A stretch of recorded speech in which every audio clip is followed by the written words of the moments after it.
서로를 격려하며 박수하겠습니다. 네, 오늘 하나님 말씀 봉독 우리 김지유 학생 나오셔서 해주세요.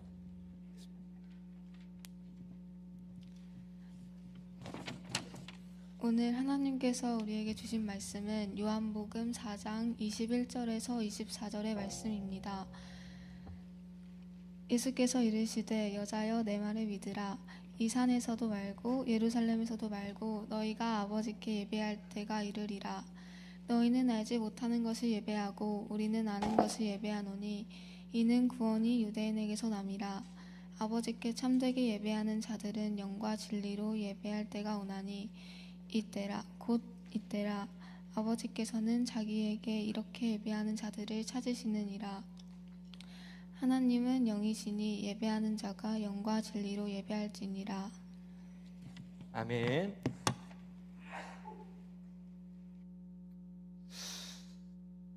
네, 여러분 오늘 이 배치표가 안 보이니까 여러분이 자리를 찾느라고 아주 우왕좌왕을 하는데 선생님 하나 깨달았습니다.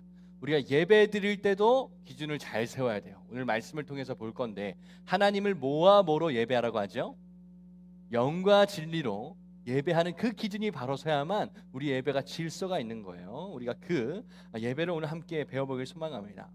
여러분 예수님처럼이 이번 예섬집의 주제입니다. 그 서로 사랑하면 닮는다고 하지요. 여러분이 사랑을 해봤을까?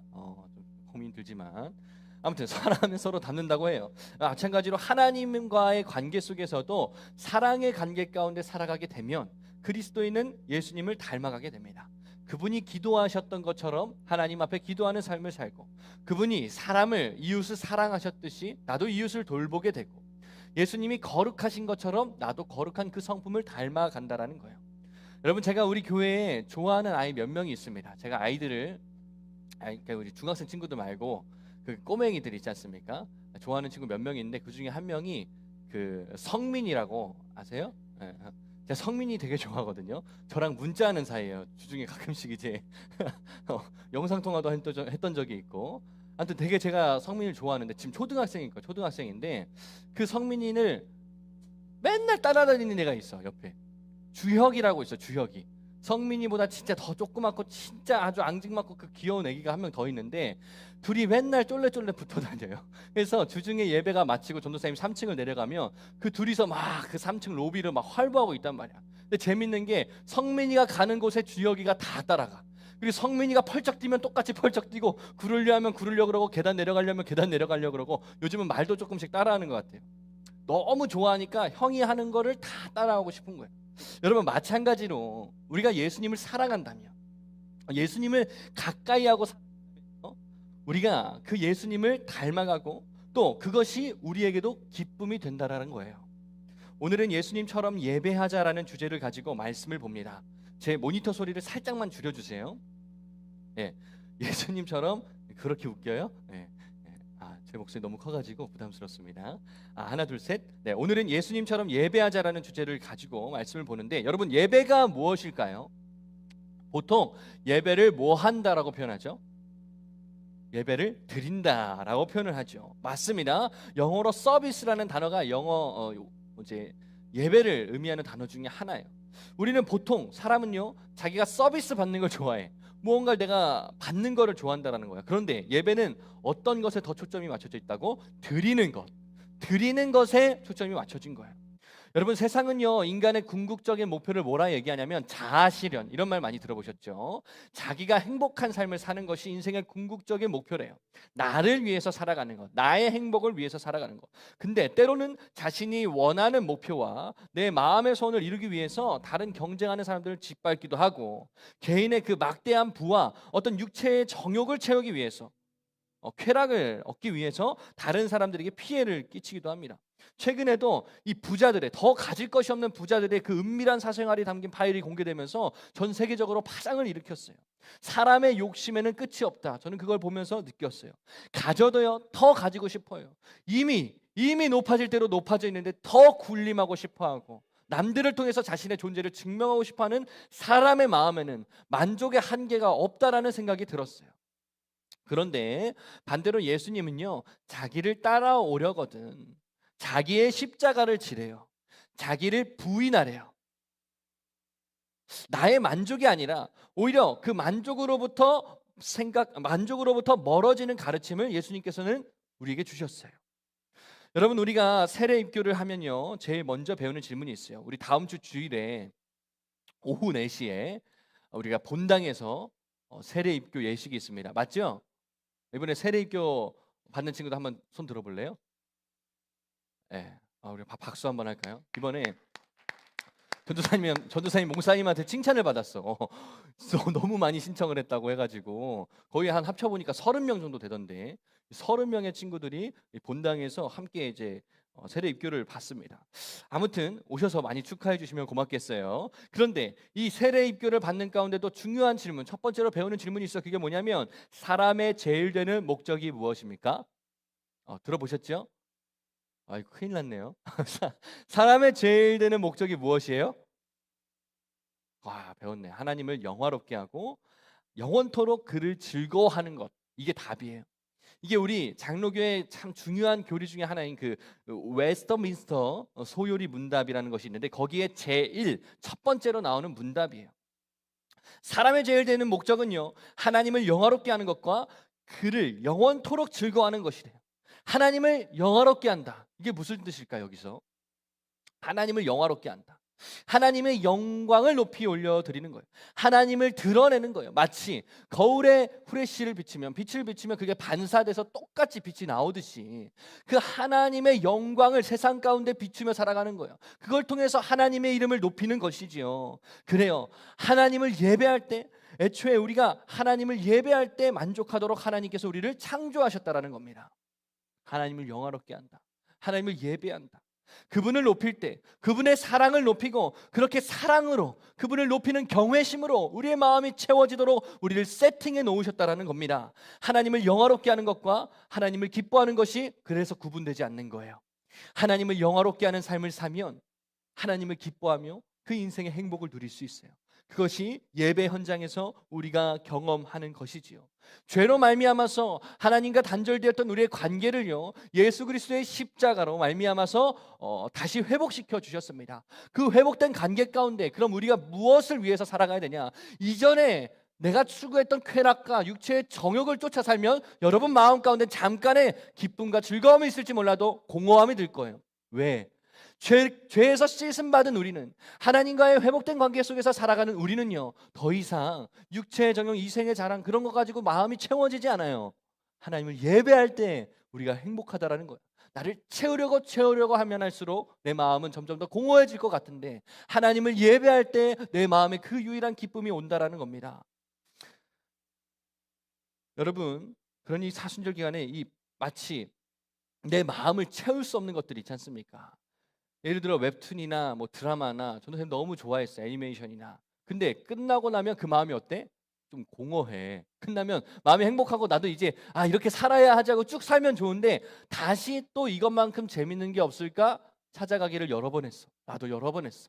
다시 또 다른 웹툰이 또 있지 않습니까? 그렇게 다 찾아보고 다 보는데 그 마음 가운데 지속될 수 있는 기쁨이 없다라는 거, 지속되는 평안이 없다라는 거예요. 여러분, 바닷물과 같아요. 바닷물을 마시면 마실수록 갈증이 나는 거예요. 여러분, 하나님께서 주시는 물, 하나님을 예배할 때 누릴 수 있는 그 물을 여러분이 마실 수 있기를 바랍니다. 이 사순절 기간에 한번 시험해 보세요. 내 영혼이 정말 하나님 한 분만을 예배할 때 만족할 수 있는가? 정말 나는 뭐 가지고 싶은 게 너무 많고 하고 싶은 게 너무 많은데 정말 나를 하나님께서 그렇게 지으셨다라고 하니까, 예배하는 존재로, 예배할 때 행복한 존재로 지으셨다라고 하니까 정말 그분과 관계 맺고 그분의 이름을 높이며 살아갈 때 내 삶이 정말 행복해지는가 한번 테스트해 보세요. 따라하겠습니다. 하나님을 예배할 때 나는 행복합니다. 다시 한번, 하나님을 예배할 때 너는 행복합니다. 우리 옆에 사람 보면서 너는 행복합니다. 예수님은 그렇다면 하나님을 어떻게 예배했을까? 여러분, 혹시 우리가 이곳에서 드리는 예배처럼 예배를 드리는 예수님의 모습을 본 적이 있으세요? 그러니까 예를 들어 우리가 예수님이 어떤 곡조가 있는 노래로 하나님을 찬양했다라는 것을 여러분이 본 적 있으세요? 조금 생소할 거예요. 우리가 알고 있는 형식의 예배와는 조금 거리가 먼 것 같지만 분명히 예수님은 예배하는 삶을 살았거든요. 그러니까 오늘 우리가 예수님처럼 예배하자라는 걸 배우죠. 그런데 그러면 예수님은 어떻게 예배했냐? 그분의 삶을 보면 알 수 있습니다. 자신의 육체의 만족을 위해 살지 않았죠. 편히 자는 것, 맛있는 것 먹는 것, 그런 것들을 위해서 살지 않았습니다. 예수님은 또 사람들을 섬기며 살았지요. 한 영혼을 하나님께로 인도하면서 살아가셨어요. 많은 사람들 앞에서도 말할 때가 있지만 길을 가다가 예수님의 눈에 밟히는 그 한 사람을 예수님께서는 마치 그 주민해가지고 그 사람만 보고 다른 배경은 흐려지는 정도로 그 사람만 사랑하시는 듯한, 그 사람을 하나님께로 인도하시는 귀한 일들을 하셨어요. 그리고 죽음까지도 우리를 위한, 우리 죄를 대신한 희생 제물로서 십자가에 달리셨지요. 여러분, 그 삶의 모든 것이 하나님을 예배하는 것이었어요. 하나님을 영화롭게 하는 것이었어요. 하나님의 이름을 높이는 것이었어요. 그렇게 예수님께서 살아가셨다라는 거. 마찬가지로 여러분, 우리도요, 하나님의 영광을 비추고 높이고 드러내며 살아갈 때 내 삶이 비로소 예배가 된다라는 거. 오늘 말씀은 우리가 꽤나 자주 보았던 말씀입니다. 예배할 때 우리가 여기선 하지 않지만 본당이나 이런 데서 예배할 때 항상 이 구절을 읽고 예배를 시작할 때가 있어요. 하나님은 영이시니 예배하는 자가 영과 진리로 예배할지니라 따다다다다 하면서 이렇게 반주를 하지 않습니까? 여러분, 이 대화가 어디서 나온지 아세요? 사마리아 여인과 예수님이 한 그 대낮에 그 뜨거운 햇볕에 우물가에서 만났을 때 했던 대화 가운데 나오는 말씀이에요. 둘이 어떤 대화를 하고 있었을까요? 지금 예수님의 눈앞에 있는 사마리아 여인은요, 이 예수님이 보통 분이 아니구나라는 것을 조금씩 알게 됐어. 왜냐하면 내가 남편이 다섯 번 교체된 것도 알고 있고 지금 같이 사는 남자도 알고 있다라고 하니 그 사실을 알고 있으니까 이 사람이 선지자 아니야? 이 사람이 아주 하나님 보내신 선지자 그런 분 아닐까 이런 생각을 하고 있어서 예배에 관한 질문을 해요. 예배에 관한 질문. 여러분 참 놀랍지 않습니까? 잠깐 다른 걸로 세는 것 같은데 사마리아 여인이요, 몇 번의 남편을 만났었더라고요. 알죠? 5번. 5번을 남자를 이렇게 교체하면서 만나고 지금 어떤 남자랑 살고 있는데 결혼한 관계는 아닌 거를 예수님께서 아셨어요. 그렇다면 그 사마리아 여인의 갈급함, 결핍은 뭐였을까요? 그 마음의 행복을 채워줄 거라고 기대한 존재는 뭐예요? 바로 남편이겠죠. 남자겠죠. 첫 번째 남편을 만났어. 근데 실패했어. 이 남자 별거 없어.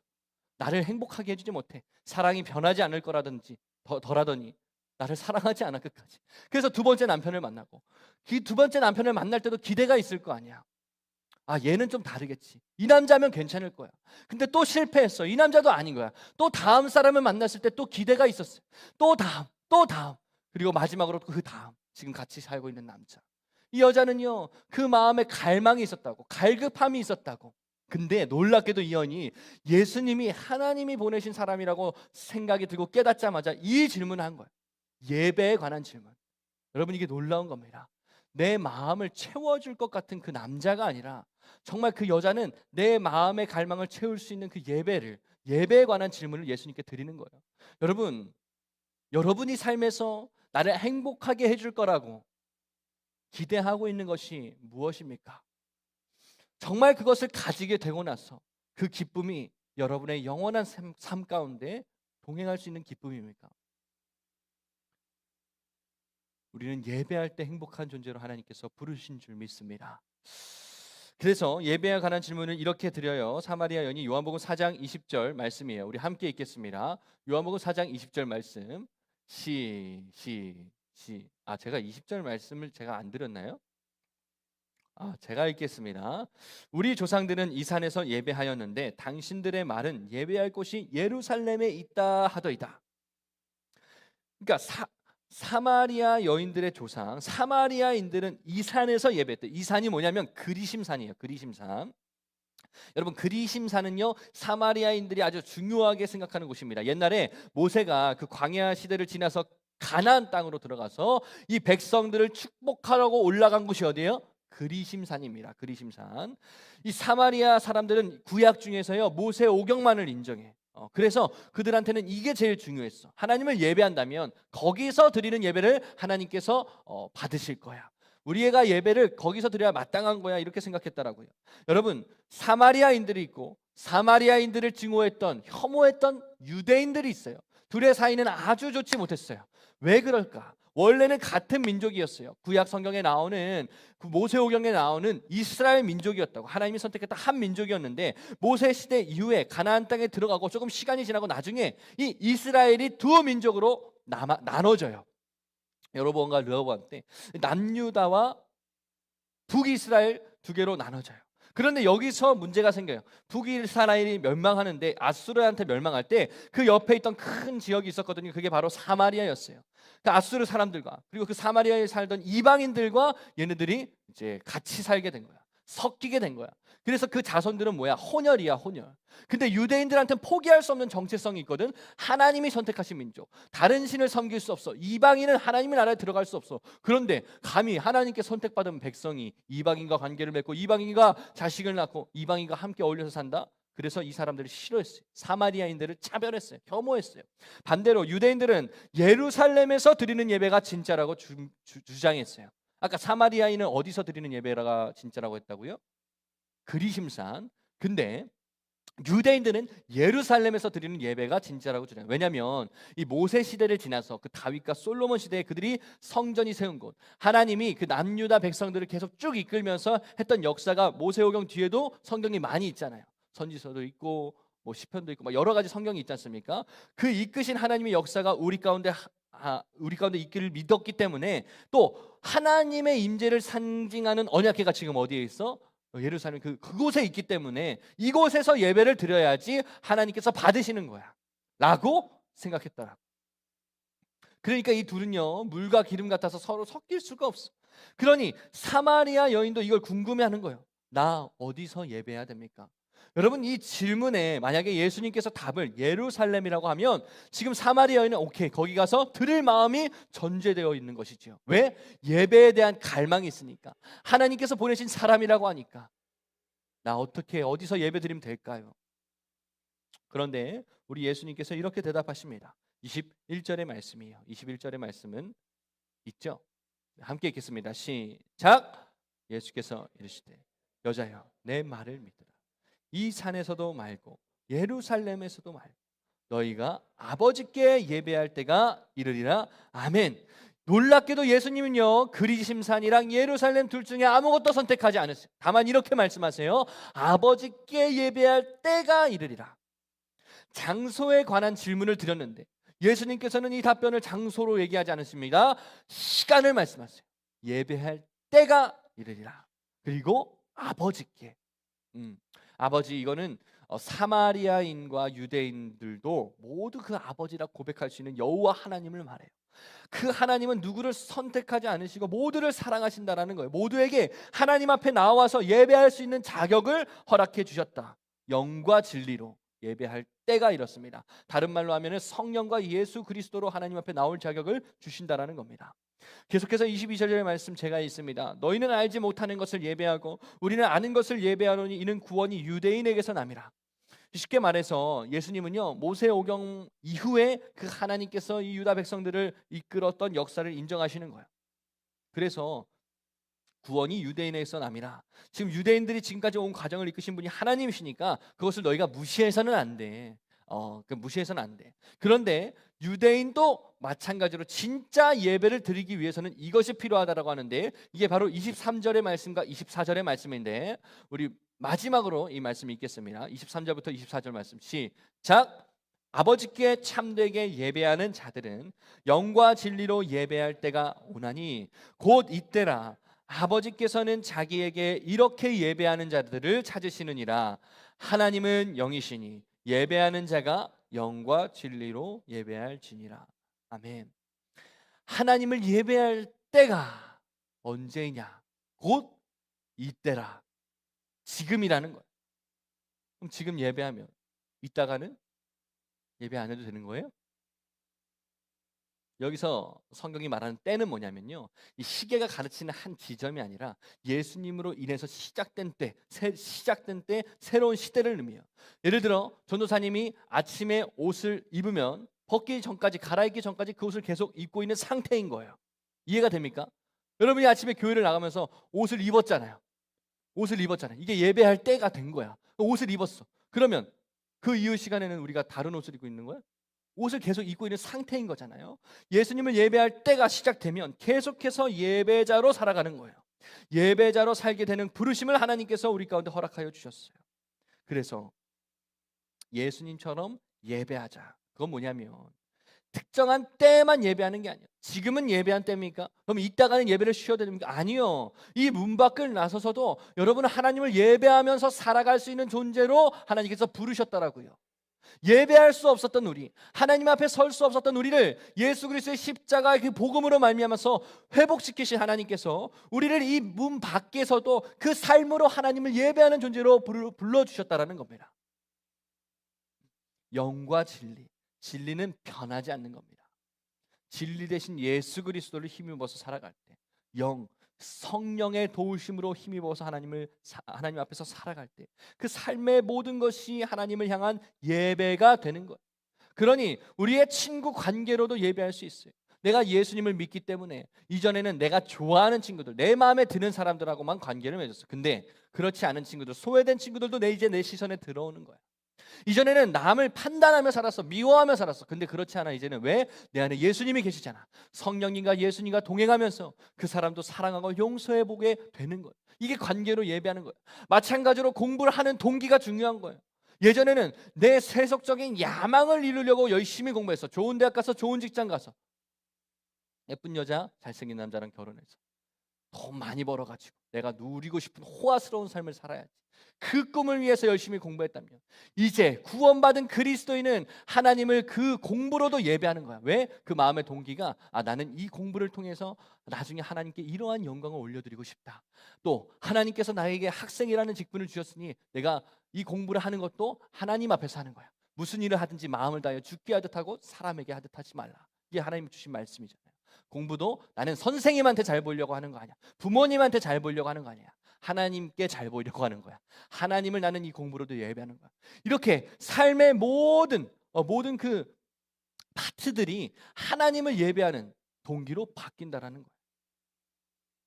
그러니 정말 중요한 건 여러분 형식이 아니에요. 예수님이 화목제물 마지막 화목제물이 되셨다라는 거는 이제 이전까지는 동물을 잡아서 진짜 그 성전에서만 드렸던 그 제사를 끝내신 거예요. 언제든지 우리가 성령 하나님과 예수 그리스도를 통하여서 하나님을 만날 수 있는 존재로 부르심을 받았다라는 것, 하나님을 영화롭게 하는 존재로 부르심을 받았다라는 겁니다. 여러분 제가 이 중등마을 예배를 자꾸 이렇게 준비도 하고 어제도 그 동행기도회를 여기서 드렸는데 여러분 생각보다 많이 안 와가지고 제가 대신 기도했습니다. 아무튼 그 기도회를 준비하고 이렇게 예배를 준비하는 입장에서 자꾸 서 있다 보니까 전도사님이 전도사님의 마음을 예배로 나아갈 때가 어려울 때가 있어. 자꾸만 이 예배를 위해서 여러 가지를 계산하고 또 여러 가지를 애를 쓰다 보니까 그 중심이 흔들리는 거예요. 예배의 본질보다 어떻게든 내가 이 예배가 내가 생각하는 그 예배다운 모습을 가지게 하려고 또 다른 사람들을 보면서 그 사람이 어떻게 예배드리는지를 보다가 그 사람의 반응을 보다가 내가 마땅히 하나님 앞에 올려드려야 될 그 예배를 놓칠 때가 있다라는 겁니다. 사랑하는 여러분, 이 주일 예배, 이 장소가 중요합니다. 물론 중요합니다. 근데 우린 곧 경험할 거예요. 5월달 되면 여길 나갈 거예요. 처음 듣는다는 소식 충격받은 학생들이 있으면 안 돼요. 우리가 새 성전을 짓기 위해서 이 기존에 있었던 건물들을 헐고 다른 또 이제 새로운 좋은 건물들을 세워 나갈 거예요. 그동안 우리는 색다른 곳에서 예배를 드릴 겁니다. 어쩌면 그 예배드리는 현장이 좀 어색할 수도 있어요. 좀 불편할 수도 있어요. 여러분 그런데 건물이 중요한 게 아니에요. 건물이 중요한 게 아니에요. 내가 그 하나님 앞에서 중심을 드리는 것이 정말 중요해요. 우리를 사랑하신 하나님께서는요, 우리의 겉모습의 어떤 노력을 원하시는 게 아니에요. 물론 그것도 중요하지. 근데 내가 사랑하는 사람한테 아무리 비싼 선물을 사줘도 그거 던지면 어때? 기분 나쁠 수밖에 없을 거 아니야. 하나님 앞에 여러분이 아무리 번듯하게 누가 볼 때 문제되지 않을 만한 예배를 잘 드리고 있는 거 나도 잘 알고 있어. 그런데 하나님이 너희한테 원하시는 건 뭐냐면 중심이야, 중심. 왜? 예수님은 우리를 사랑하시니까. 하나님은 우리를 사랑하시니까 우리의 마음을 받길 원하는 거야. 여러분, 하나님의 사랑은요 전부로 우리 가운데 허락되어진 걸 우리가 알아요. 뭐예요?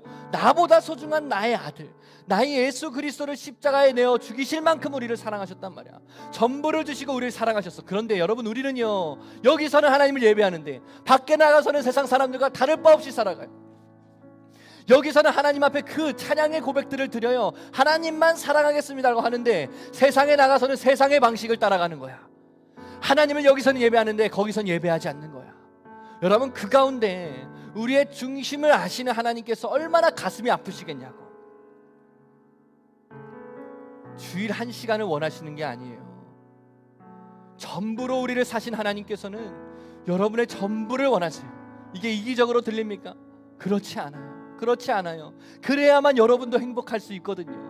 하나님을 예배하는 삶을 살아갈 때, 하나님을 영화롭게 하는 삶을 살아갈 때 우리가 진짜 만족할 수 있거든요. 진짜 행복할 수 있거든요. 그래서 하나님은 계속해서 우리를 예배 자리로 초대해 주시는 거야. 이 주일 이 시간의 자리도 왜 중요하냐면 하나님이 다시 우리를 부르시고 계시는 거야. 너희들 회복시켜 주겠다고.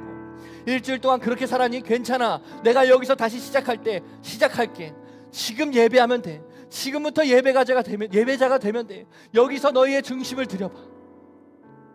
여기서 여러분의 전부의 마음을 하나님 앞에 꺼내어 보세요. 그때 여러분의 영혼이 그토록 찾고 찾았던 내 마음의 만족과 기쁨을 발견하게 될 거예요. 예수님처럼 예배하자.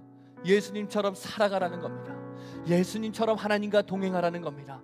예수님처럼 성령 하나님과 늘 동행하라는 거예요. 그래서 우리의 공부도 우리의 관계도, 우리가 살아가는 그 모든 일상도, 우리가 놀 때도, 우리가 먹고 마실 때에도 그 하나님을 생각하는 것, 그 하나님의 영광을 위해서 살아가는 것. 여러분, 그런 영광스러운 예배자의 자리로 하나님께서 우리를 부르신 줄 믿습니다. 아멘.